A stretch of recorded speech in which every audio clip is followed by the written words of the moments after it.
En arrivant dans l'appartement, voilà ce que j'ai vu. La douche, elle est déjà déplacée.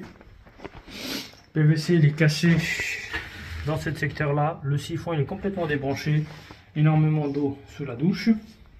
Ce que je viens de rendre compte, c'est que, comme j'avais déjà signalé qu'il y a une fuite sur ce robinet-là, enfin sur l'air arrivé d'eau sur cette douche, regardez. Ça continue de couler, ça s'arrête pas. Ça s'arrête pas.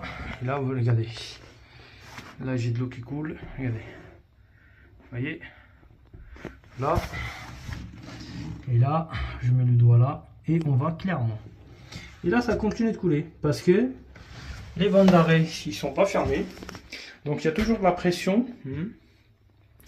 Et puis, bah, comme ces robinets à la con, ils déconnent, bah, les plombiers qui sont venus faire une coupure d'eau provisoire, bah, ils n'ont pas réussi. Comme la recherche de fuite, elle est résolue, donc on est sûr que la fuite ne vient pas de là, ne vient pas de WC.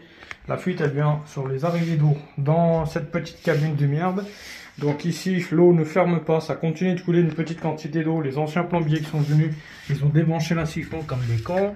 Ils n'ont pas raccordé l'eau correctement, ils ont cassé le PVC. Donc l'eau, au lieu que ça s'arrête, et ben ça continue de goûter. Donc comme ça continue de goûter, ça a abîmé le plafond dans le hall des bâtiments. Et là, je vous dis honnêtement, on va essayer de fermer maximum parce qu'ils ne savaient pas que les vannes d'arrêt, ils ne ferment pas complètement. Donc il faudra toujours les fermer, première chose. Essayez de faire au maximum. La deuxième chose, mettre des bouchons au niveau des flexibles dans la douche. Par exemple ici, je peux mettre 2 bouchons à mâle femelle. Voilà. Pour partir, je vous montre aussi l'exemple, les amis, ce que j'ai fait au niveau des arrivées d'eau générale dans l'appartement. Déjà, il manque des compteurs.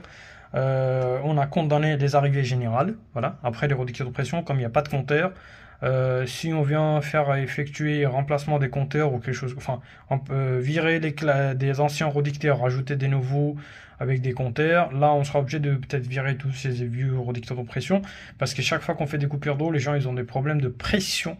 Il y a toujours des bouts de calcaire ou des petits cailloux qui rentrent et ça coince et ça fait perdre la pression. Voilà à quoi ça ressemble. Là, arrivée d'eau générale, elle est condamnée dans l'appartement.